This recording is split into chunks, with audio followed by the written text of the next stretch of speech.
क्या एक pharmacist cough syrup को नहीं बेच सकता है?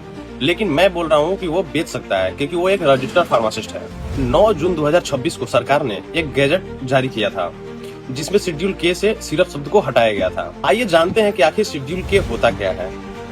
जैसे एक स्कूल, एनजीओ और फर्स्ट एड सेंटर है, वहाँ पर पहले सरकार ने कुछ दवाई और सिरप रखने की छूट दी थी।